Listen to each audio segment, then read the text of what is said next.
जैसे कि पता है, आपको पता है कि लाइक हमने कल लास्ट में पढ़े थे, जिसमें एक एक्सपेरिमेंट था फ्रेडरिक ग्रिफ्थ का, जो उसने नीमोकोकस बैक्टीरियम पे किया था, जिसके दो उसने लाइक टाइप्स थे, एक एस टाइप और दूसरा R type. S type smooth और शाइनी कैप्सूल की वजह से जो वायरुलेंट है, डिजीज ला देंगे। आर टाइप आर टाइप जो नॉन वायरुलेंट है, रफ है, क्योंकि उनमें कैप्सूल नहीं है। तो डिजीज करवाने वाला जो बैक्टीरिया है वो एस टाइप है। तो सबसे पहले एक्सपेरिमेंट में माइस को जब एस टाइप इंजेक्शन दी गई, तो जाहिर है उस माइस को इसी तरह से जो आर टाइप नॉन वायरुलेंट थे, चेक किया, बिल्कुल डिजीज नहीं होती, सर्वाइव करते हैं। उसके बाद तीसरे एक्सपेरिमेंट में हीट किल्ड एस टाइप जब इंजेक्ट किए माइस में, कोई डिजीज नहीं हुई, बिकॉज हीट किल्ड बैक्टीरिया थे। इसी तरह से चौथा एक्सपेरिमेंट था जिसमें हीट किल्ड एस टाइप रखे, जिसमें भी कोई डिजीज नहीं होती है, और लिविंग आर टाइप रखे। लिविंग आर टाइप में भी डिजीज नहीं होती है, हीट किल्ड एस टाइप में भी डिजीज नहीं होती, बट जब दोनों को मिला के जब माइस को इंजेक्ट किया गया, तो उसमें जो है माइस को ये जाहिर है डिजीज हुई, डेथ हो गया। तो उसकी केमिकल एनालिसिस की गई, देखा गया कि उसमें लिविंग एस टाइप बैठे हैं। वाई? बिकॉज जो ये आर टाइप जो है ना, वो ट्रांसफॉर्म हो गए, चेंज हो गए एस टाइप में, बिकॉज उनकी जेनेटिक मटेरियल ने उनको जो है चेंज कर दिया। R type transformed into S type phenomena is called transformation. उसके बाद मैककार्टी ने एक और एक्सपेरिमेंट किया कि ये ट्रांसफॉर्मिंग सब्सटेंस कौन सी है, आइदर डीएनए है या प्रोटीन है या आरएनए। तो जब डीऑक्सीराइबो न्यूक्लियस एंजाइम जब इन दो चीजों में ऐड किया, कौन सी दो चीजें, यानी लिविंग आर टाइप और heat killed S type plus DNA nucleus endo nucleus enzyme जब ऐड किया, तो मीन्स जाहिर है उस एंजाइम का काम ही है डीएनए को डिस्ट्रॉय करना। तो उसकी वजह से वो, जैसे पहले तो मर गए थे, बट उस वक्त नहीं मरे थे। जो चौथा एक्सपेरिमेंट था ग्रिफ्थ का, उसमें मर गए थे ना, तो अब नहीं मर रहे, सिर्फ एक D endo nucleus enzyme add करने से। तो उसकी वजह से जो ये बात साबित हुई कि ये ट्रांसफार्मिंग सब्सटेंस डीएनए। उसके बाद जो तीसरा फुल एंड फाइनल जो एक्सपेरिमेंट था, जो आपको बताया हर्षे एंड चेस का था, उन्होंने कहा कि DNA must be genetic material. तो आपने देखा कि बैक्टीरियोफेज के डीएनए को P32 जो आइसोटोप्स उनके, ये पेज नंबर इनमें थोड़ा वो अगते पहुंचे थी हमें। तो इस पेज नंबर को आप, जिनमें भी गलती आप खुद करेक्ट कर लें, ऑटो करेक्ट आप खुद से कर ले, आपके पास जो मौजूद है बहरहाल। तो आज हम स्टार्ट करेंगे स्ट्रक्चर ऑफ डीएनए। टाइम बहुत ज्यादा हो गया, टाइम ये टॉपिक भी ऐसे हैं चैप्टर 6 के, उसमें न्यू एडिशन है, आपको पता है कि एनटीबी के टॉपिक ये न्यू भी है। तो हम स्टार्ट लेते हैं स्ट्रक्चर ऑफ डीएनए। आज जैसे हम स्ट्रक्चर ऑफ डीएनए बनेगी, पेज नंबर को आप छोड़ दे फिलहाल, ये शायद एनटीबी का कोई पेज आया हुआ है, तो ये नहीं है, तो लीव इट। तो स्ट्रक्चर ऑफ डीएनए, डीएनए का फुल फॉर्म जैसे आपको पता है, स्टूडेंट्स को मैं हमेशा कहता हूँ, बायोलॉजी की स्टूडेंट, एटलीस्ट जो डीएनए का फुल फॉर्म तो जरूर आपको याद होगा, deoxy ribo nucleic acid. Deoxy ribo nucleic acid, deoxy ribo nucleic acid जो एक पोली न्यूक्लियोटाइड है। फर्स्ट ईयर से हम पढ़ते आ रहे हैं, फर्स्ट ईयर से हम पढ़ते आ रहे हैं। जिन स्टूडेंट के बेस थोड़े से वीक हैं, कमजोर है, या वो कहते हैं कि इन 2-3 महीनों के अंदर हम जो डॉक्टर बन जाए, टेस्ट क्लियर हो जाए, तो जाहिर है उसके लिए तो डबल ट्रिपल मेहनत करनी पड़ेगी। ये तो फर्स्ट ईयर की चीजें भी होती हैं, वो भी इंटर में आगे चली जाती हैं।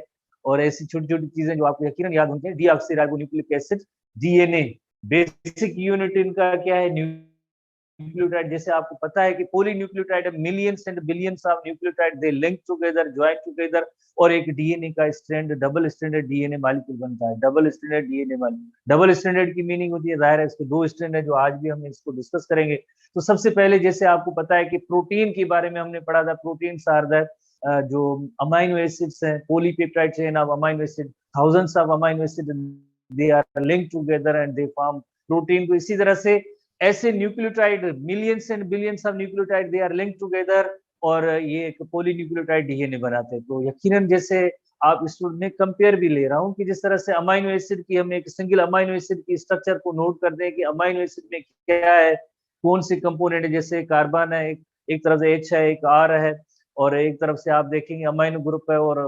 कार्बोक्सिलिक ग्रुप है, जैसे आपने पढ़े हैं सारी अमाइनो एसिड की जो स्ट्रक्चर। तो इसी तरह से हम एक सिंगल न्यूक्लियोटाइड की स्ट्रक्चर पढ़ेंगे, what is present in nucleotide.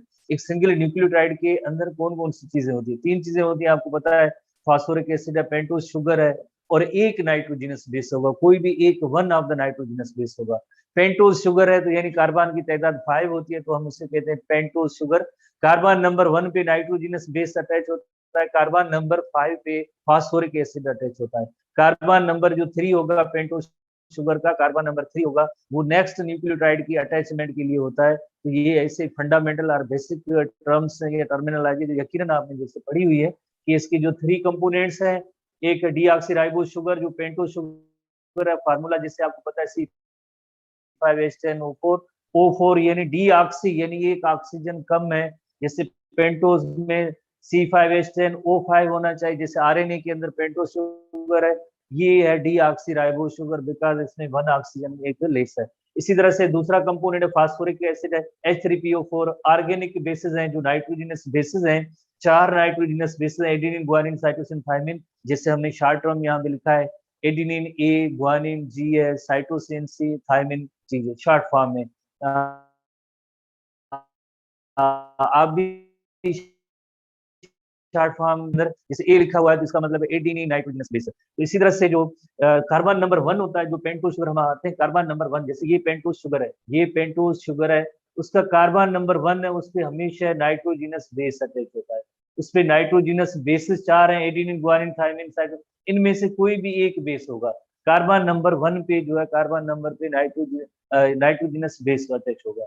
इसी तरह से जो कार्बन नंबर ये 5 है, CH2 ग्रुप जो है, कार्बन नंबर ये जैसे 4 और ये 5 है, CH2 ग्रुप जो यहाँ पे कार्बन नंबर 5 है, उसके साथ जो है फास्फेट ग्रुप अटैच होगा, उसके साथ फास्फेट ग्रुप अटैच होगा। कार्बन नंबर 3 है, यहाँ पे नेक्स्ट न्यूक्लियोटाइड, जाहिर है पॉलीन्यूक्लियोटाइड है, पॉलीन्यूक्लियोटाइड है तो ये एक न्यूक्लियोटाइड इस जैसा एक और न्यूक्लियोटाइड होगा, यकीनन polynucleotide millions and billions of nucleotide link together होंगे। तो यहाँ पे भी जैसे कार्बन नंबर 5 उसके साथ फास्फोरिक एसिड है, तो ये एक न्यूक्लियोटाइड और इस जैसा दूसरा न्यूक्लियोटाइड, उसके लिंकेज के लिए यहाँ पे बॉन्ड जो बनना है, बॉन्ड का नेम होगा फास्फोडाइस्टर बॉन्ड। तो फास्फोडाइस्टर बॉन्ड ये जो यानी दूसरा न्यूक्लियोटाइड जो लिंक होगा वो इस कार्बन नंबर 3 पे होगा। तो अगेन ये कार्बन नंबर 3 है, कार्बन नंबर 1 है, कार्बन नंबर 5 पे फास्फोरिक, इसी तरह से लिंक होते जाएंगे, लिंक होते जाएंगे, और पॉलीपेप्टाइड चेन ऑफ न्यूक्लियोटाइड बनेगी, जिसे हम कहते हैं DNA is a polypeptide chain of nucleotide. तो एक सिंगल न्यूक्लियोटाइड की स्ट्रक्चर आपने पढ़ी देखी कि सिंगल न्यूक्लियोटाइड के अंदर क्या होता है। सिंगल न्यूक्लियोटाइड के अंदर आपने देखा यकीनन 3 चीजें, कार्बन नंबर, एक पेंटोज शुगर है, पेंटोज शुगर जिसपे पेंटोज शुगर पे पेंटोज शुगर पे आपने देखा कि पेंटोज शुगर है, उसमें कार्बन नंबर 1 पे नाइट्रोजनस बेस है, कार्बन नंबर 5 पे फास्फोरिक एसिड फास्फेट ग्रुप है, कार्बन नंबर 3 जो ये फ्री होता है। तो अगेन ये जो है एक उनकी फार्मूला वाइज, जैसे नाइट्रोजनस बेस ये एडेनिन है, क्योंकि ये डबल रिंग स्ट्रक्चर है, जैसे ये इस रिंग को हम कहेंगे डबल रिंग स्ट्रक्चर, क्योंकि इसमें डबल रिंग है, एक रिंग और ये दूसरी रिंग। सिंगल रिंग स्ट्रक्चर होगी को यकीनन, तो सिंगल रिंग स्ट्रक्चर होगी तो इस तरह से होगी सिंगल रिंग स्ट्रक्चर। ये डबल रिंग स्ट्रक्चर है, एडेनिन बेस है। तो इस तरह से जो ये कार्बन नंबर 3 होगा, इसके साथ इनकी बॉन्डिंग है। इसी तरह से ये जो पेंटोज शुगर है जो स्केलेटन के तौर पे काम कर रहा है, ये कार्बन नंबर 5 है, इसके साथ जो है ये फास्फोरिक एसिड अटैच है। सेम इस जैसी मीन्स ये तो जनरल इलस्ट्रेशन है, ये बाय फार्मूला वाइज जैसे आपको स्ट्रक्चर इसकी नजर आ रही है। तो इन्हीं भी हमने स्ट्रक्चर ऑफ डीएनए के अंदर पढ़ा कि बेसिक यूनिट इनका न्यूक्लियोटाइड होता है, और न्यूक्लियोटाइड के अंदर 3 कंपोनेंट्स हैं, ये 3 कंपोनेंट पड़े AGCT, और ये कार्बन नंबर 1 पे नाइट्रोजनस बेस, 5 पे फास्फेट ग्रुप, और कार्बन नंबर 3 पे नेक्स्ट न्यूक्लियोटाइड लिंक होगा, फास्फोडाइस्टर बॉन्ड बनते जाएंगे। होपफुली आपने इनको नोट किया होगा, पढ़ लिया होगा कि अब हम नेक्स्ट आते हैं, नेक्स्ट के डीएनए की। ये ऐसी सेम डायग्राम हमारे टेक्स्ट बुक में है बट कलर्ड नहीं है, कलर्ड नहीं है, आपको एक स्ट्रैंड जैसे नजर आ रहा है। तो जैसे देखिए ये जो है पेंटोस शुगर है, पेंटोस शुगर ये नाइट्रोजनस बेस है, जैसे जिसका नेम है थायमिन नाइट्रोजनस बेस। ये 5 कार्बन पे 5 कार्बन पे फास्फोरिक एसिड मौजूद है। अब देखिए यहाँ पे 3 नंबर कार्बन है, 3 नंबर कार्बन पे न्यूक्लियोटाइड नंबर 2, जैसे ये न्यूक्लियोटाइड 1 है और ये न्यूक्लियोटाइड 2 है, न्यूक्लियोटाइड 2 है, यहाँ पे जैसे आप देखेंगे यहाँ पे पहले से जो फास्ट, यहाँ पे एक बॉन्ड बनेगा जिसका नेम होगा फास्फोडाई Easter bond, phosphodiester bond या लिंकेज बनेगा। तो ये वन न्यूक्लियोटाइड अनदर न्यूक्लियोटाइड ये लिंक होते जाएंगे। तो इसी तरह से polypeptide chain of poly nucleotide chain of nucleotide जैसे बनती जाएगी और डीएनए मॉलिक्यूल जो बनता है। तो इस एंड पे आप जैसे देखेंगे जो फ्री एंड मौजूद है, मींस एंड पे वो 5 नंबर कार्बन पे फास्फोरिक एसिड है, और इसका जो दूसरा न्यूक्लियोटाइड 3 नंबर, अब देखिए यहाँ पे जाहिर है अल्टीमेटली जितने भी आप भले न्यूक्लियोटाइड ऐड करें आखिर में तो यानी 3 नंबर कार्बन तो फ्री होगा। तो इस एंड को हम कहेंगे 5 प्राइम एंड, और दूसरा जो इसका एंड होता है उसे हम कहेंगे 3 प्राइम एंड। 5 प्राइम एंड ये किसको रेफर करता है? 5 प्राइम एंड जो है जाहिर है पेंटोस शुगर है, कार्बन नंबर 5, उस पे फास्फोरिक एसिड जो अटैच है, फास्फेट ग्रुप अटैच है, उसे हम कहते हैं कि ये 5 प्राइम एंड है। और न्यूक्लियोटाइड का दूसरा एंड जिसपे यानी जैसे कार्बन नंबर 3 है वो अनदर न्यूक्लियोटाइड के लिए लिंकेज के लिए मौजूद है, उससे हम कहते हैं 3 प्राइम एंड। तो न्यूक्लियोटाइड की जो एडिशन होगी, one nucleotide another another another linkage होगी, वो 5 to 3 प्राइम एंड होगा। एक डीएनए का स्ट्रैंड होगा उसमें एक साइड पे 5 एंड होगा और दूसरे साइड पे 3 प्राइम एंड होगा, 5 to 3 प्राइम एंड। ये लफ्ज आप यकीनन याद करेंगे, आगे रिपीटेडली बार बार इस्तेमाल होंगे। 5 prime and, 3 prime and, 5 prime and, 3 prime and. 5 prime and ये टेक्स्ट बुक में हमारे एसटीबी के अंदर, सिंध टेक्स्ट बुक बोर्ड के अंदर भी ये ऐसी डायग्राम मौजूद है। इस जगह पे यानी जो 5 नंबर कार्बन है उसमें फास्फेट ग्रुप अटैच है, 3 नंबर कार्बन जो होता है, 3 नंबर कार्बन फ्री है, उसमें नेक्स्ट न्यूक्लियोटाइड अटैच होना है। तो ये फ्री एंड जो जो अनदर जो एंड होगा यकीनन उससे 3 कार्बन जो फ्री एंड पड़ा है, तो इसे हम कहेंगे 5 to 3 prime and, 5 to 3 prime and, ये 5 to 3 प्राइम एंड कहेंगे। बाकी ये थायमिन बेस है, एडेनिन है, साइटोसिन है, गुआनिन, वाट्स, तो कोई भी एक नाइट्रोजनस बेस। और ये जो है आपने देखा कि पेंटोस शुगर है, और यहाँ पे जो है फास्फोरिक एसिड फास्फेट ग्रुप है, और एक न्यूक्लियोटाइड और दूसरे न्यूक्लियोटाइड के दरमियान जो बॉन्ड बनेगा उसे हम कहेंगे phosphodiester bond, phosphodiester linkage or bond. जैसे आपको पता है कि प्रोटीन्स के दरमियान जो है पेप्टाइड बॉन्ड और अमाइड बॉन्ड बनता है, इसी तरह से न्यूक्लियोटाइड, वन न्यूक्लियोटाइड और अनदर न्यूक्लियोटाइड के दरमियान जो बॉन्ड बनेगा उसका नेम होगा फास्फोडाई ईस्टर लिंकेज और फास्फोडाई ईस्टर बॉन्ड बनेगा। फास्फोडाई ईस्टर लफ्ज याद करेंगे, ठीक है, फास्फोडाई ईस्टर बॉन्ड।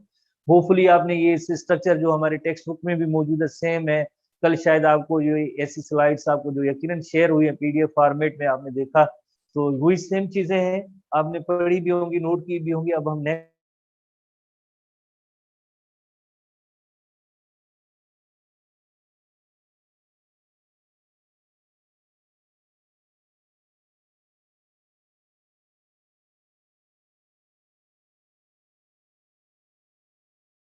चलते हैं। स्ट्रक्चर ऑफ डीएनए के हवाले से वो स्केलेटन है। स्केलेटन क्यों है? बिकॉज एक तरफ से जो है नाइट्रोजनस बेस अटैच होता है, दूसरी तरफ से जो फास्फेट ग्रुप जो है वो भी आके इस पेंटोस शुगर के साथ जो अटैच होता है, तो पेंटोस शुगर जो है स्केलेटन है। तो स्केलेटन है। बाकी जो नाइट्रोजनस बेसिस होते हैं, आपको पता है नाइट्रोजनस बेसिस सबसे पहले दो कैटेगरीज हैं, एक प्यूरिन बेसिस हैं और दूसरे हैं पिरिमिडिन बेसिस। प्यूरिन बेसिस में एडिनिन एंड गुआनिन आ जाते हैं जो डबल रिंग स्ट्रक्चर है। पिरिमिडिन बेसिस जो साइटोसिन एंड थायमिन होते हैं जो सिंगल रिंग स्ट्रक्चर है। डबल रिंग सिंगल रिंग आपने जैसे यकीनन पढ़ा होगा, या अभी भी मोर ओवर आप देखें, जैसे देखें पिरिमिडिन जो बेसिस है सिंगल रिंग स्ट्रक्चर, ये साइटोसिन है और ये थायमिन है। और प्यूरिन बेसिस जो डबल रिंग स्ट्रक्चर है, जैसे एक रिंग ये दूसरी रिंग, एक रिंग और दूसरी रिंग। तो purine basis are double ring structure, जिसमें यानी ये एडिनिन और गुआनिन है, ये गुआनिन है और एडिनिन है। और पिरिमिडिन बेसिस जो सिंगल रिंग स्ट्रक्चर है, तो ये थायमिन है। तो आप मीन्स कहते हैं कि हमें समझ में नहीं आती चीजें, ये याद करनी होती है। जो ये बायोलॉजी जो जैसे लॉजिक्स जैसे फिजिक्स के अंदर है, केमिस्ट्री के अंदर है, मैं बार बार रिपीटेडली भी कहता हूँ कि भाई इसमें इक्वेशन नहीं है, फार्मूला नहीं है, डेटा नहीं है, कोई केमिकल रिएक्शन नहीं है, ये चीजें हैं आपको याद करनी है। तो याद कोशिश करें। बायोलॉजी मेडिकल साइंस में क्रेमिंग का ज्यादा काम होता है। जैसे आपने 2 की टेबल को क्रेमिंग करके याद किया था, आज भी आपको काम आ रहा है। तो मतलब इस तरह से क्रेमिंग ज्यादा होती है। सिंगल रिंग स्ट्रक्चर कौन सी है, डबल रिंग स्ट्रक्चर कौन सी है, तो आपको ऐसे लफ्ज याद होने चाहिए। तो प्यूरिन बेसिस जो है डबल रिंग स्ट्रक्चर है, जिसमें एडिनिन एंड गुआनिन आ जाते हैं। Pyrimidine basis single ring structure है, जिसमें साइटोसिन एंड थायमिन आ जाते हैं। तो 4 नाइट्रोजनस बेसिस होते हैं डीएनए न्यूक्लियोटाइड्स के हवाले से। न्यूक्लियोटाइड के अंदर एक बेस होगा, अगर आइदर ए होगा या जी होगा या सी होगा या टी होगा। जैसे थोड़ी देर पहले आपने जैसे एक डीएनए का स्ट्रैंड देखा, तो उसके अंदर आपने देखा कि न्यूक्लियोटाइड का जो नाइट्रोजनस बेस होता है आइदर या ए होगा या जी होगा या सी होगा या टी होगा। अगर नाइट्रोजनस बेस एडेनिन अटैच है तो हम उस न्यूक्लियोटाइड का नेम भी एडेनिन न्यूक्लियोटाइड देंगे, क्योंकि न्यूक्लियोटाइड की नेमिंग है या इसकी स्पेसिफिकेशन है इस नाइट्रोजनस बेस से है। अगर नाइट्रोजनस बेस एडेनिन है तो हम कहेंगे एडेनिन न्यूक्लियोटाइड। अगर नाइट्रोजनस बेस उस न्यूक्लियोटाइड के अंदर साइटोसिन है तो हम कहेंगे ये साइटोसिन न्यूक्लियोटाइड है। तो ये किसी भी न्यूक्लियोटाइड को यूनिक नेम देना, उसकी यूनिक फीचर, वरना तो हम कहेंगे कि ये नाइट्रोजनस बेस है, ये पेंटोस शुगर है, ये फास्फोरिक एसिड है, ये तो सब में है, बट फर्क कहाँ है? फर्क इस इनके नेम में है। अगर नाइट्रोजनस बेस अगर फॉर एग्जांपल जैसे एडिनिन है तो हम उसे कहेंगे एडिनिन न्यूक्लियोटाइड, गुआनिन है तो हम उसे कहेंगे गुआनिन न्यूक्लियोटाइड। अगर नाइट्रोजनस बेस साइटोसिन है तो हम उसे कहेंगे साइटोसिन न्यूक्लियोटाइड। अगर नाइट्रोजनस बेस थायमिन है तो हम उसे कहेंगे थायमिन न्यूक्लियोटाइड। इसी तरह से millions of nucleotides they are linked together and nucleotides are joined together with one another through phosphoric acid in a such a way that C3 position of 1-deoxyribose is linked to the C5 position of the next, यानी C5 to C3 prime and की direction में जाते हैं, जो थोड़ी देर पहले आपने जैसे पढ़ा था। दोबारा से भी जैसे हम इसे देखते हैं, एक न्यूक्लियोटाइड और दूसरे न्यूक्लियोटाइड के बारे में बात हो रही है, तो जिस तरह से इस तरह से लिंक होते हैं, जैसे एक न्यूक्लियोटाइड का जैसे 3 नंबर कार्बन है, दूसरे ये जो फ्री पड़ा है 5 नंबर कार्बन है, तो नेक्स्ट न्यूक्लियोटाइड ये न्यूक्लियोटाइड नंबर 1 न्यूक्लियोटाइड नंबर 2 है। तो यानी एक न्यूक्लियोटाइड का ये 3 नंबर जो प्राइम एंड है, उसके साथ ये फास्फोरिक एसिड अटैच हुआ तो फास्फोडाइस्टर बॉन्ड बना। ये देखिए 3 नंबर कार्बन जो है यहाँ पे, जो अगेन एक नेक्स्ट न्यूक्लियोटाइड यानी न्यूक्लियोटाइड नंबर 3 के लिए अटैचमेंट के लिए ये जो कार्बन नंबर 3 मौजूद है, कार्बन नंबर 3 हो जो है।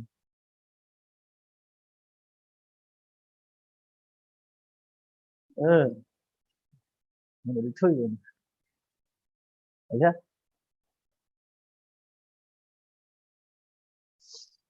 इसे हम कहेंगे 5 to 3 प्राइम एंड कहेंगे, इसे हम कहेंगे 5 to 3 प्राइम एंड। ये 5 प्राइम एंड है और ये 3 प्राइम एंड है। इस तरह से आप देखें आखिर में लास्ट में जो है ये जो 3 प्राइम एंड है और इस जगह पे ये 5, तो इस डायरेक्शन को हम कहेंगे, न्यूक्लियोटाइड की लिंकेज को हम कहेंगे 5 to 3 prime and, 5 to 3 prime and, 5 to 3 prime and. इस लिंकेज को हम कहेंगे 5 to 3 प्राइम एंड। होपफुली आपने ये टर्म पढ़ा होगा, हमारे एसटीपी के अंदर जो मौजूद है, ये लाइन जो अभी हमने पैरा पढ़ी थी, वो इस डायग्राम को रिफ्लेक्ट कर रहा है कि जैसे ये 5 to 3 प्राइम है। मोर ओवर इससे पहले थोड़ी देर पहले हमने जैसे पढ़ा कि अगर एक की न्यूक्लियोटाइड थायमिन है तो इस न्यूक्लियोटाइड का नेम होगा थायमिन न्यूक्लियोटाइड। अगर यहाँ पे नाइट्रोजनस बेस एडिनिन है तो हम उसे कहेंगे एडिनिन न्यूक्लियोटाइड। अगर नाइट्रोजनस बेस यहाँ पे जो है साइटोसिन है तो इस न्यूक्लियोटाइड का नेम होगा साइटोसिन न्यूक्लियोटाइड। अगर इस नाइट्रोजनस बेस के अंदर आप जैसे देखिए ग्वानिन है तो इस न्यूक्लियोटाइड का नेम होगा ग्वानिन न्यूक्लियोटाइड। ये 4 बेसिस भी हुए, और प्लस में आपने ये भी देखा कि यहाँ पे जो है फ्री एंड जैसे मौजूद है, एंड पे एक एंड पे डीएनए की स्टैंड पे 5 नंबर कार्बन पे phosphoric acid, 3 number carbon other and पे होगा, क्योंकि ये न्यूक्लियोटाइड की लिंकेज होती है वो नेक्स्ट न्यूक्लियोटाइड अटैच होगा कार्बन नंबर 3 के साथ होगा। जैसे यहाँ पे 4 न्यूक्लियोटाइड, अब 5वां न्यूक्लियोटाइड होगा तो यानी इसका जो 5वें न्यूक्लियोटाइड का जो 5 नंबर कार्बन वाला जो फास्फोरिक एसिड होगा, 3 नंबर यहाँ पे पहले वाला जो मौजूद है, यानी 4 नंबर न्यूक्लियोटाइड पे 3 नंबर कार्बन जो मौजूद है उसके साथ इसकी बॉन्डिंग होगी। तो इस जो पॉलीन्यूक्लियोटाइड चेन के बनने के अमल को हम कहेंगे 5 to 3 prime and, 5 to 3 prime and. Hopefully आपने पढ़ा होगा। अब हम इनकी डिस्कवरर जो डीएनए की जो जो डिस्कवरर है, हम उन पे आते हैं कि डीएनए को किसने डिस्कवर किया था। हम इन चीजों पे आते हैं। Discovery of DNA, who discovered the, जो एसटीबी का जो टॉपिक है। अब पेज नंबर पता नहीं आगे पीछे सही है कि नहीं, आप देख लेना, पेज का कोई इशू नहीं है, बट डिस्कवरी ऑफ डीएनए पे हम आते हैं। डिस्कवरी ऑफ डीएनए, तो जेम्स वाटसन एंड क्रिक, या सिंपली इसे हम कहते हैं Watson and Crick's model of DNA.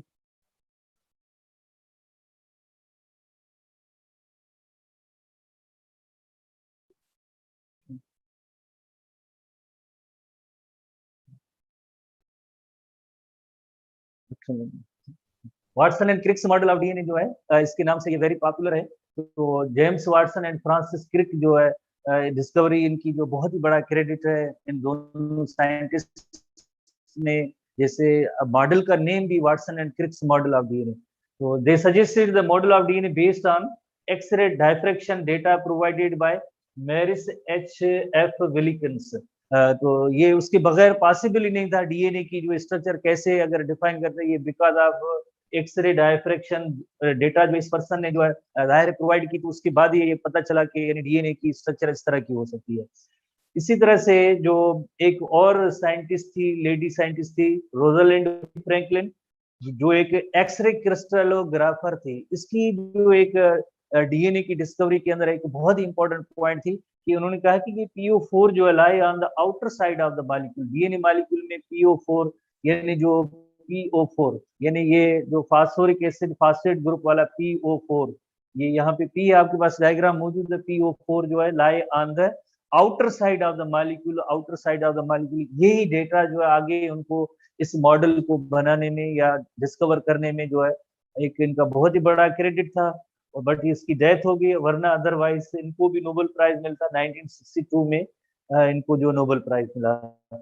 तो ये she died of cancer at the age of 38 and 1958। ये तो जस्ट टोकन टाइप की क्वेश्चन है जो एसटीबी के अंदर मौजूद है, ठीक है। तो ये जस्ट नेम है। तो अब अगर हम इनके नेम पढ़ेंगे तो आप कहेंगे हमें ये समझाएं, तो मीन्स अब इनको हम क्या समझाएंगे, ये तो याद करने की चीजें हैं।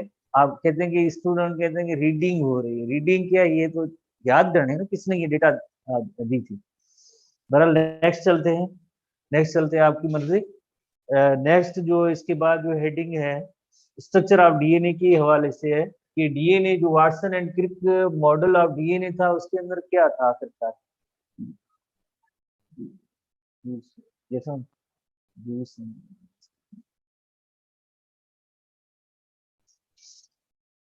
Watson and Crick's model of DNA, Watson and Crick's model of DNA.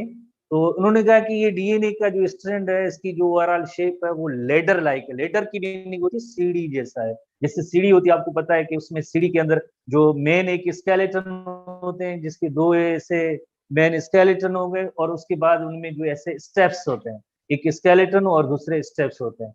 ये जो स्केलेटन है इसके अंदर दो चीजें हैं। स्केलेटन के अंदर दो कौन सी चीजें हैं, एक जो है जैसे पेंटोस शुगर है, नंबर 2 इसके अंदर फास्फोरिक एसिड है। Pentose sugar phosphoric acid, sugar phosphoric acid, sugar phosphoric acid, sugar phosphoric acid.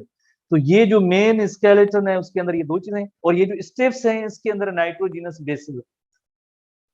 ये जो स्टेप्स हैं ये इनके अंदर नाइट्रोजिनस बेसिस हैं। जैसे आप देख रहे हैं कि ये जैसे मेन, जैसे अगर हम कहें कि ये लेडर का एक मेन स्केलेटन है और ये दूसरा स्केलेटन है, इसके अंदर ये पेंटोस शुगर है, ये शुगर है phosphoric acid, sugar phosphoric acid, sugar phosphoric acid, sugar phosphoric acid. तो ये इसका स्केलेटन हो गया।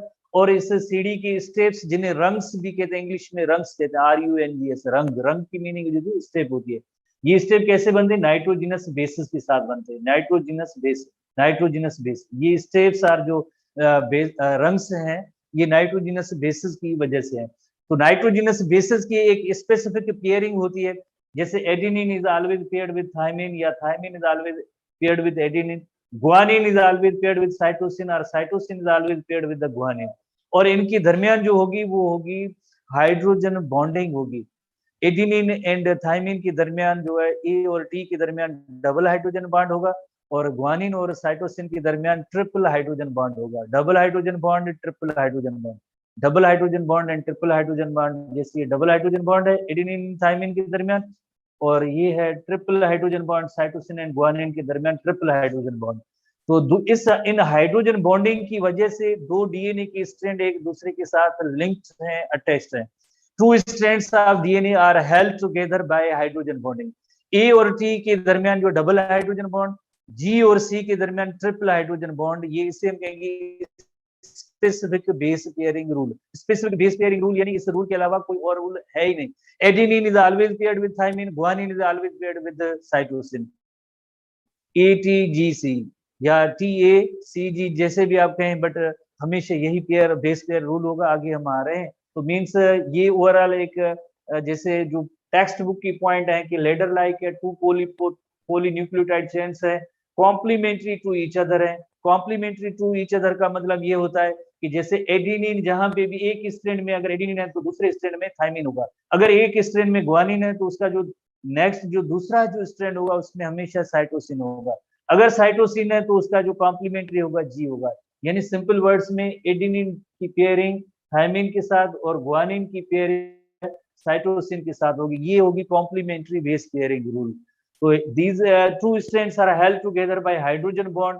कैसे हाइड्रोजन बॉन्ड, जैसे यहाँ पे अगर नाइट्रोजनस बेस एडिनिन है तो उसकी कॉम्प्लीमेंट्री बेस दूसरे स्ट्रैंड का थाइमिन होगा तो उनके दरमियान डबल हाइड्रोजन बॉन्ड होगा, और इसी तरह से जहाँ पे एक स्ट्रैंड के अंदर ग्वानिन है तो दूसरे स्ट्रैंड के अंदर यकीनन जो है साइटोसिन होगा और उनके दरमियान जो बॉन्ड होगा वो ट्रिपल हाइड्रोजन बॉन्ड होगा, इसके अलावा और कोई ना बॉन्डिंग होगी और ना ही इसका कोई और दूसरा बेस होगा। Adenine is always paired with thymine and guanine is always paired by cytosine triple hydrogen bond which are twisted around each other. ये दो स्ट्रैंड तो हैं लेडर लाइक हैं बट ट्विस्ट है। ट्विस्ट की मीनिंग होती है हाईली क्वाइल्ड है, हेलिकल फॉर्म में। जैसे अगर एक स्ट्रैंड, जैसे हम कहें कि ये एक स्ट्रैंड है तो इसी तरह से जो दूसरा स्ट्रैंड होगा, दूसरा स्ट्रैंड बिल्कुल इसी तरह से क्वाइल्ड होगा। अपीयरेंस तो इनकी लेडर लाइक है but they are highly coiled, twisted, twisted है, क्वाइल्ड है, तो उसे हम कहेंगे कि ये ट्विस्टेड है। और ये दोनों स्ट्रैंड एक दूसरे के एंटी पैरेलल भी है। एंटी पैरेलल का मतलब होता है कि अगर यहाँ पे जैसे 5 प्राइम एंड है तो दूसरे अनदर एंड पे 3 प्राइम एंड है, तो दूसरा जो एंड इसका स्ट्रैंड होगा तो इसका, जैसे यहाँ पे 3 प्राइम एंड है तो यहाँ पे 5 प्राइम एंड है और इस जगह पे 3 प्राइम एंड होगा। तो जैसे आपको पता है कि न्यूक्लियोटाइड 5 टू 3 प्राइम एंड आते हैं, 5 टू 3 प्राइम एंड, तो इस स्ट्रैंड की ये डायरेक्शन एक दूसरे के एंटी पैरेलल होगी, ये होगी एंटी पैरेलल होगी। जैसे आपको पता है कि ये जस्ट हम कहेंगे पैरेलल है बट आप इनका डायरेक्शन देखें तो दोनों स्ट्रैंड्स का डायरेक्शन एक दूसरे से एंटी पैरेलल है। 5 टू 3 प्राइम एंड और इस स्ट्रैंड का है 5 टू 3 प्राइम एंड, डायरेक्शन जो है इनका हम कहेंगे ये एंटी पैरेलल है। ट्विस्टेड भी है और form double helix are two strands हैं। 3 साइंटिस्ट नोबेल प्राइज मिला था इनको। और ये अपराइट्स, अपराइट की मीनिंग होती है ये स्केलेटन, स्केलेटन जैसे लेडर का जो स्केलेटन जो अपराइट कहते हैं, शुगर एंड फास्फेट ग्रुप है इसमें। और रंग्स, रंग्स की मीनिंग है इस लेडर के जो स्टेप्स हैं जिन्हें रंग्स कहते हैं, ये पेयर्ड नाइट्रोजिनस बेसिस हैं। पेयर्ड नाइट्रोजिनस बेसिस का मतलब adenine is always paired with thymine and guanine is always paired with cytosine, इसे हम कहेंगे पेयर्ड नाइट्रोजिनस बेसिस। तो ये जो रंग्स या स्टेप्स हैं ये पेयर्ड नाइट्रोजिनस बेसिस हैं। जैसे ये रंग, एक रंग, दूसरा रंग, तीसरा रंग, चौथा रंग, पांचवा रंग, इस तरह से रंग्स हैं, सीढ़ी के स्टेप्स हैं जो पेयर्ड नाइट्रोजिनस बेसिस हैं जिनकी स्पेसिफिक बेस पेयरिंग है। Adenine is always paired with thymine, guanine is paired with cytosine. Bar bar repeatedly हम ये इस तरह से वर्ड्स आ रहे हैं आपके सामने के लिए, लाइक आप इनको याद भी करना है आपको। Adenine is always paired with thymine by double hydrogen bond, cytosine is always paired with guanine by triple hydrogen bond, by triple hydrogen bond. इसे हम कहेंगे स्पेसिफिक बेस पेयरिंग कहेंगे, this is called as specific base pairing. Hopefully छोटी सी चीजें आप जिस entry test के स्टूडेंट्स आसानी से समझ लेंगे, इनको कोई बड़ी बात नहीं है। आप जैसे स्टूडेंट के लिए, इंट्री टेस्ट के स्टूडेंट के लिए ये बड़ी बात नहीं है। तो ये जो क्वाइलिंग है, जैसे डीएनए स्ट्रैंड जो डबल स्ट्रैंडेड जो क्वाइलिंग है तो वो किस तरह से है, जैसे एक स्ट्रैंड है और इसी तरह से दूसरा स्ट्रैंड है, हाईली क्वाइल्ड है और प्लस में एंटी पैरेलल भी हैं, टू स्ट्रैंड्स हैं, एंटी पैरेलल भी हैं। तो यहाँ पे कुछ थोड़े से बेसिक और फंडामेंटल जो थोड़े से क्वेश्चन है, वॉइस वॉइस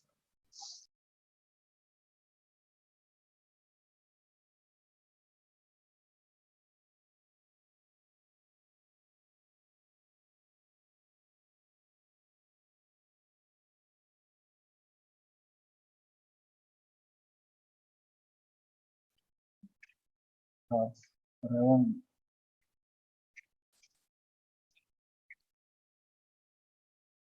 अब जहाँ शुरू करिए, केस में पढ़िए।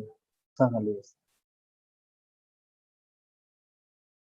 150 पेज बोलिए।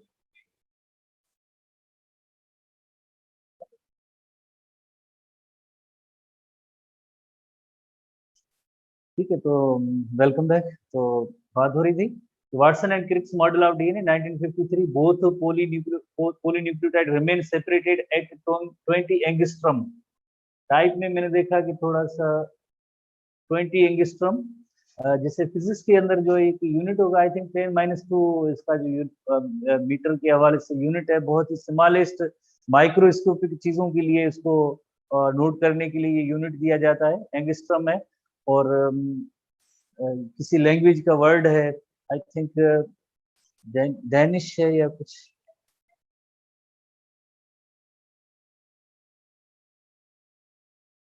तो 20 एंगस्ट्रॉम। ये जो है both strands of DNA are separated at 20 angstrom. 20 angstrom, 20 angstrom are 2 nanometre. ये both strands of DNA are separated, यानी दूसरे लफ्जों में हम कहेंगे इसका डायमीटर और थिकनेस है वो 20 एंगस्ट्रॉम की है। The coiling of double helix is right handed. जैसे हम इस पे आते हैं डायग्राम पे, आप भी आते हैं एक right handed left handed diagram, right hand left hand, तो आप यकीनन आपने जैसे पढ़ा होगा राइट हैंडेड कॉइलिंग और लेफ्ट हैंडेड कॉइलिंग में फर्क है। ठीक है, अगर यहाँ पे मैं आपको बताऊंगा तो आप कहेंगे हमें नहीं समझ में आता, क्योंकि काफी सारे स्टूडेंट कहते हैं कि हमने बहुत ज्यादा पढ़ लिया, आगे हम नहीं पढ़ रहे हैं। आप देखें एसटीबी का तो एक पेज पढ़ा है, अभी हमने तकरीबन 40 मिनट्स लगे हैं, तकरीबन एक पेज सिंगल पेज पढ़ा है, 150 नंबर पेज पढ़ा है। टेस्ट के स्टूडेंट ऐसे नहीं कहते हैं। तो one complete run occurs at 3.4 angstrom. हमारे एसटीबी के अंदर कुछ जो ऐसी जो इनमें पॉइंट्स हैं तो उनमें कंट्रास्ट है। 3.4 angstrom, one complete turn consist of, जैसे ये एक कंप्लीट टर्न है, यहां से लेकर इस तरह से आएंगे आप तो एक कंप्लीट टर्न है। इस एक कंप्लीट टर्न का जो डिस्टेंस होगा वो 3.4 एंगस्ट्रॉम है। 3.4 एंगस्ट्रॉम है। One complete turn consist of 3.4 angstrom. और जैसे आपको पता है कि एक टर्न के अंदर जो है 10 न्यूक्लियोटाइड होते हैं, तो हर एक न्यूक्लियोटाइड के दरमियान जो है 0.34 एंगस्ट्रॉम जो इसका डिस्टेंस होगा, 0.34। जैसे एक न्यूक्लियोटाइड और दूसरे न्यूक्लियोटाइड के दरमियान जो है 0.34 एंगस्ट्रॉम डिस्टेंस होगा। इसी तरह से वन कंप्लीट टर्न के अंदर 10 न्यूक्लियोटाइड है, तो 10 को जब आप मल्टीप्लाई करेंगे 0.34 से, यकीनन 3.4 एंगस्ट्रॉम आ जाता है। 10 न्यूक्लियोटाइड एक टर्न के अंदर होते हैं, एक न्यूक्लियोटाइड और दूसरे न्यूक्लियोटाइड के दरमियान 0.34 एंगस्ट्रॉम का डिस्टेंस है, तो ये वन कंप्लीट टर्न का जो है 3.4 एंगस्ट्रॉम डिस्टेंस है। टेक्स्ट बुक के अंदर ये जो पॉइंट्स पढ़ी हैं तो आप कहेंगे कि हमें नहीं समझ में आता है, तो ये इसको आप याद करें। मैं बार बार आपको ये भी याद दिलाता रहूंगा कि ये आपको याद करने, मेमोराइज करने, क्रैमिंग करनी है। ठीक है, तो one complete turn 3.4 angstrom, each nucleotide 3.34, और इसी तरह से 10 न्यूक्लियोटाइड होते हैं, 10 न्यूक्लियोटाइड अकर पर टर्न, तो इस तरह से 3 पॉइंट, ये डिस्टेंस वाइज आपको याद करनी है। याद करनी है, उसमें कोई और बात ही नहीं है, बस मेमोराइज करना है, क्रैमिंग करनी है, क्रैमिंग करनी है, मेमोराइज करना है। राइट हैंडेड और लेफ्ट हैंडेड, जैसे हम देख रहे थे कि राइट हैंडेड क्वाइलिंग किसे कहते हैं, लेफ्ट हैंडेड क्वाइलिंग किसे कहते हैं। जैसे ये राइट हैंडेड है और ये लेफ्ट हैंडेड है। जैसे हमने डीएनए का स्ट्रैंड बनाया, आपने देखा कि एक स्ट्रैंड जो है हम इस तरह से बनाते हैं, तो जैसे ये ब्लू कलर का, जैसे आप देखें एक स्ट्रैंड है, जाहिर है दूसरा स्ट्रैंड इसकी एंटी पैरेलल होगा, तो उसकी डायरेक्शन उस साइड से होगी, तो इस स्ट्रैंड को हम कहेंगे ये जो है बढ़ने का जो लाइक जो था डीएनए की स्ट्रैंड की क्वाइलिंग का, ये है राइट हैंडेड। अगर इसको हम कंपेयर करेंगे लेफ्ट हैंडेड कैसे होगा, तो आप देखें ये ब्लू स्ट्रैंड इस साइड पे जा रहा है, तो ये लेफ्ट हैंडेड हो गया, इस साइड पे क्वाइलिंग हुई है तो ये राइट हैंडेड पे है, तो इस क्वाइलिंग को हम कहेंगे राइट हैंडेड क्वाइलिंग, और ये जो क्वाइलिंग होगी उसे हम कहेंगे लेफ्ट हैंडेड क्वाइलिंग। तो फर्क है राइट हैंडेड क्वाइलिंग और लेफ्ट हैंडेड है। इसी तरह से आपको पता है कि जो 5 प्राइम एंड है, ये स्ट्रैंड इसका जो 5 प्राइम एंड होगा, इस पे क्या होगा, यकीनन 3 प्राइम एंड होगा। तो ये जो स्ट्रैंड है दूसरा, ये इसका 5 प्राइम एंड है, और 5 प्राइम एंड इस जगह पे क्या होगा, इस जगह पे यकीनन इसका 3 प्राइम एंड होगा, बिकॉज बोथ स्ट्रैंड डीएनए के दो स्ट्रैंड हैं, पैरेलल हैं बट एंटी पैरेलल है, एंटी पैरेलल है, एंटी पैरेलल है। तो एक स्ट्रैंड यानी 5 to 3 प्राइम एंड अगर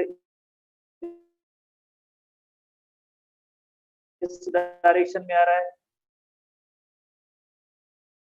दूसरा स्ट्रैंड, इसका टर्म जो पढ़ लिया होगा, समझ लिया होगा कि राइट हैंडेड और लेफ्ट हैंडेड क्या है। तो जैसे ये डीएनए का स्ट्रैंड है, डीएनए का भी स्ट्रैंड जैसे आप देखें राइट राइट हैंडेड है, लेफ्ट हैंडेड हिलेक्स नहीं है, राइट हैंडेड हिलेक्स है, राइट साइड पे राइट हैंडेड कॉइलिंग है।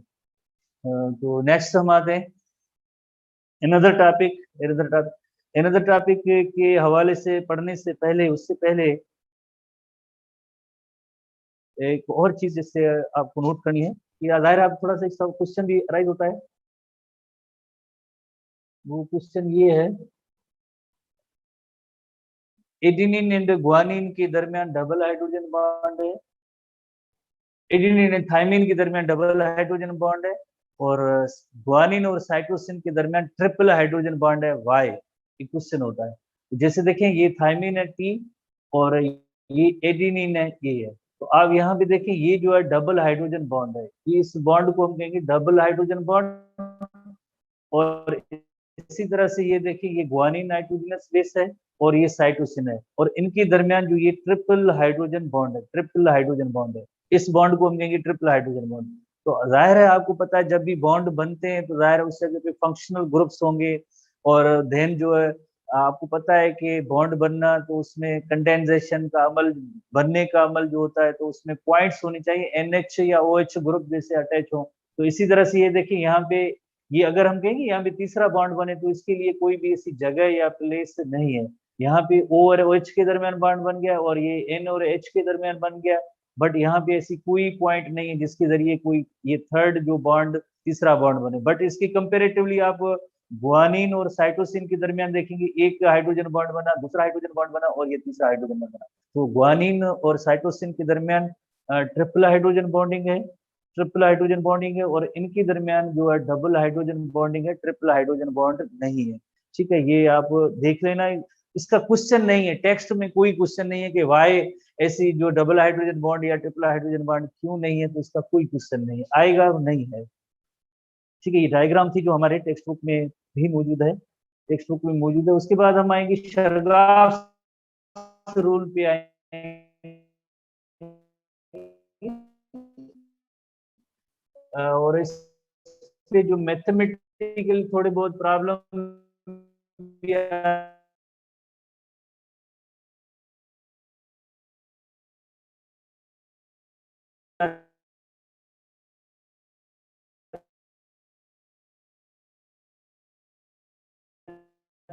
वो भी उनकी नेम था, एरविन शर्गाफ इसका नेम था। Amount of adenine is always equal to the amount of thymine, या amount of guanine is always equal to the amount of cytosine.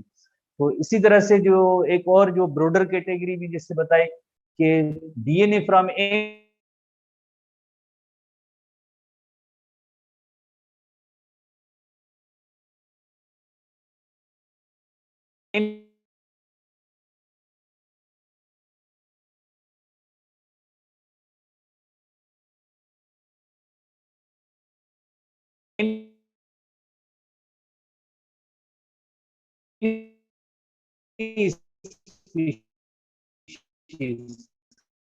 of any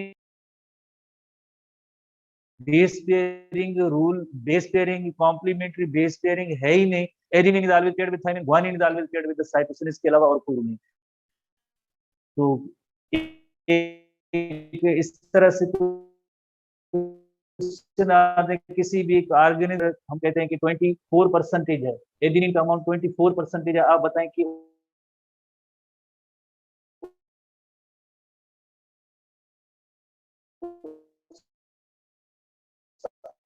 organism में guanine का परसेंटेज कितना होगा? गुआनिन 6 है, C option में जैसे 50% है, अगर डी ऑप्शन ऐसे हम बनाते हैं तो 48% है, तो आप इसमें यकीनन कोई एक जवाब देंगे।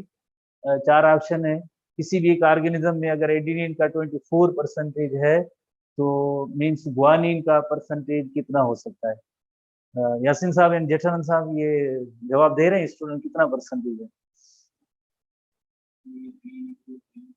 ई और बी 26% और कुछ कह रहे हैं कि ए है 24 नहीं है, ये सही जवाब ये इसका होगा। यानी जैसे देखें ना, amount of adenine is amount of equal to amount of thymine, adenine का अमाउंट कितना है 24%, थायमिन का कितना होगा? यकीनन उसके बराबर होगा, 24% होगा। तो ये इन दोनों का कितना हुआ? 48% हुआ। एडिनिन एंड गुआनिन का अमाउंट उस ऑर्गेनिज्म के अंदर 48% होगा।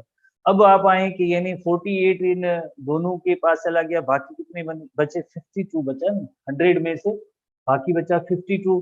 तो 52% किसका होना चाहिए? गुआनिन और साइटोसिन का होना चाहिए। तो गुआनिन 52, तो 60 होंगे, 60 होंगे। तो सही जवाब अब से पूछा भी यही गया था कि गुआनिन का अमाउंट कितना होगा, तो गुआनिन का अमाउंट होगा 26% होगा, 26% होगा। Guanine will be 26%। छोटे छोटे से 3, 4 क्लास 5 क्लास के मैथमेटिक के ऐसे प्रॉब्लम है, काउंटिंग जैसे प्रॉब्लम है, कोई इतना बड़ा इसमें लॉजिक लॉजिक कोई भी नहीं। जैसे आप कहें कि ये लॉजिक है, इसमें कोई इतनी बड़ी लॉजिक नहीं है।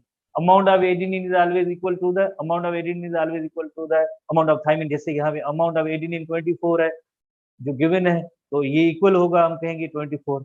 गुआनिन का हमसे लाइक सवाल पूछा गया है कि गुआनिन का कितना होगा, इन दोनों को आप मिलाएंगे तो ये 48 होगा, और रिमेनिंग 52 इन दोनों का है। 52 को अगर हाफ करेंगे तो गुआनिन भी 26 हो जाएगा और साइटोसिन भी 26 होगा, तो ये 52 होगा। तो सवाल यही था कि गुआनिन का रेशो कितना आएगा, तो गुआनिन को 26% होगा। सही जवाब है 26%। ठीक है, तो इसी तरह से और भी आप देखते रहें, कई और भी प्रॉब्लम आ सकते हैं। अब हम आते हैं replication of DNA. DNA replication, DNA replication बहुत ही इंपॉर्टेंट टॉपिक है। एनटीबी में एक नया एडिशन, आप ऐसे समझें कि आपके लिए एक नया टर्म है। जैसे चंद एक ऐसे टर्म्स हैं जो आपको बिल्कुल याद करने चाहिए। जैसे DNA replication is semi conservative, DNA replication is semi conservative, ये ऐसा टर्म है जो आप अपने जहन में बिठा ही लें। इसके अलावा और कोई ऑप्शन नहीं है। DNA replication is semi conservative क्या है, हम आते हैं इस पे। जैसे डीएनए की दो स्ट्रैंड हैं, तो सबसे पहले जैसे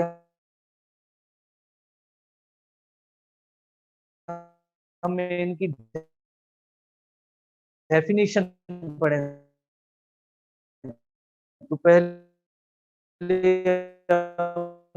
डेफिनेशन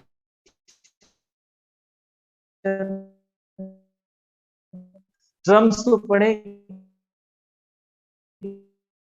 कि कौन से में हम कहेंगे, अगर हम कहेंगे एडिनिन है तो यकीनन यहाँ पे थायमिन होगा, गुआनिन है साइटोसिन होगा, थायमिन है तो एडिनिन होगा, गुआनिन है तो साइटोसिन होगा, साइटोसिन है तो गुआनिन, एडिनिन है तो थायमिन। ये कॉम्प्लीमेंट्री बेस पेयरिंग रूल है।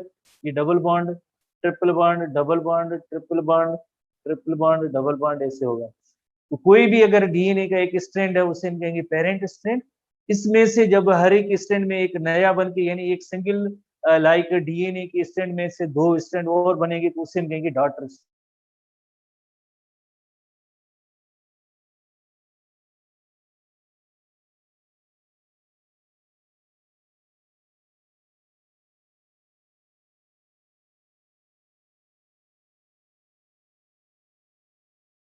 है तो उसे हम कहेंगे पेरेंट डीएनए। जैसे ये पेरेंट डीएनए, इसकी रेप्लिकेशन होनी है तो इसे हम कहेंगे पेरेंट डीएनए। और रेप्लिकेशन होने के बाद जाहिर है जो नए स्ट्रैंड बनेंगे तो उसे हम कहेंगे डॉटर स्ट्रैंड। तो इसमें इतनी बड़ी मुश्किल तो कोई भी नहीं है। ये डॉटर स्ट्रैंड है, the molecule of the DNA that is produced, and जो प्रोड्यूस हुआ है तो उसे हम कहते हैं कि ये इसका डॉटर स्ट्रैंड है। तो ये जो न्यू डीएनए स्ट्रैंड बनेगा यकीनन वो डॉटर स्ट्रैंड होगा। Parent DNA give rise to daughter DNA molecule, parent DNA वो उसने दो डॉटर डीएनए मॉलिक्यूल दिए। क्या है?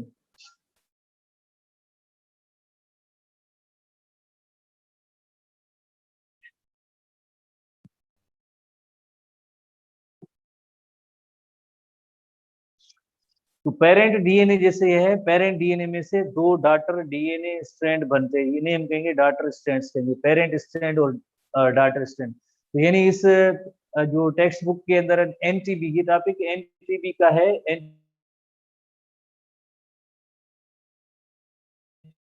के अंदर ये ऐसे टर्म्स मौजूद है, डीएनए रेप्लिकेशन और S phase of the interphase उसके अंदर होता है, जिसमें आपको पता है कि डीएनए की जैसे डुप्लीकेशन और रेप्लिकेशन होती है, जिसमें पेरेंट डीएनए यानी ऐसा डीएनए जिसकी जो है रेप्लिकेशन होनी है उसे हम कहेंगे पेरेंट डीएनए। यानी ये स्ट्रैंड है, इसकी रेप्लिकेशन होनी है तो इसे हम कहेंगे पेरेंट डीएनए या पेरेंट स्ट्रैंड कहेंगे।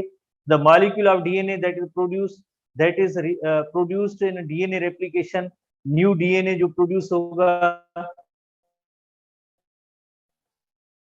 उसे हम कहेंगे डाटर। इसी तरह से जो parent DNA give rise to daughter DNA molecule, ये पेरेंट डीएनए था और ये यहाँ से उसके जो है दो डाटर डीएनए जैसे बन रहे हैं, ऐसा ऐसा बन रहे हैं, ये पूरे स्ट्रैंड के अंदर एक स्ट्रैंड इसमें भी बनेगा, एक स्ट्रैंड इसमें बनेगा, तो यानी एक डीएनए में से दो डीएनए बने।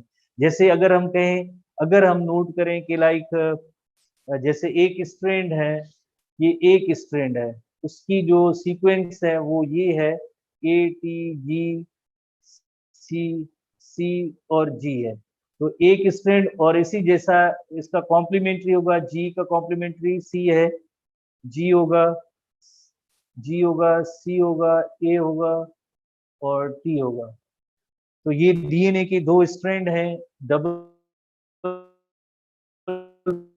Bond, double bond, triple hydrogen bond, triple hydrogen bond, triple hydrogen bond, triple hydrogen bond. जब हर एक में से ये पेरेंट डीएनए जब इसकी रेप्लिकेशन होगी तो इसमें भी एक नया एक कॉम्प्लीमेंट्री स्ट्रैंड बनेगा और उसका भी एक कॉम्प्लीमेंट्री स्ट्रैंड बनेगा। जब कॉम्प्लीमेंट्री स्ट्रैंड बनेंगे तो क्या होंगे, जैसे ये जो डीएनए है इसका एक डाटर डीएनए जब बनेगा तो जाहिर है जैसे यहाँ पे ए टी जी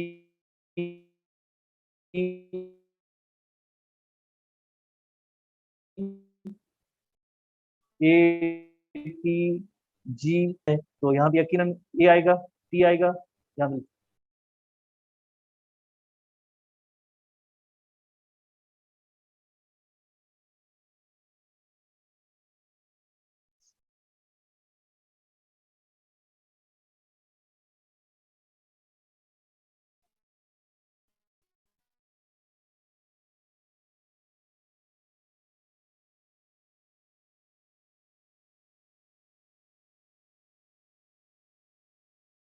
तो इस तरह से दो स्टैंड बन जाते हैं।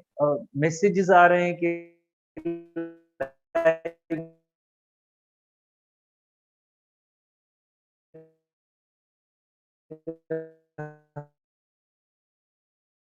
एप्लीकेशन को कल देखेंगे,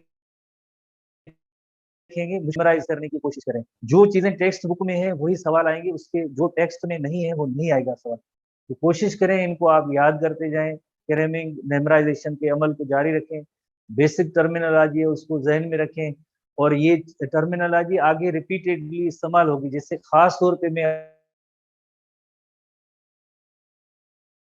आज आपको बताऊं 5-2-3 प्राइम में होगा, 5-2-3 प्राइम एंटी पैरेलल 5-2-3 प्राइम, ठीक है। इस तरह से थोड़े से देख लेना, कल हम इसको आगे कंटिन्यू करेंगे। सी बाय।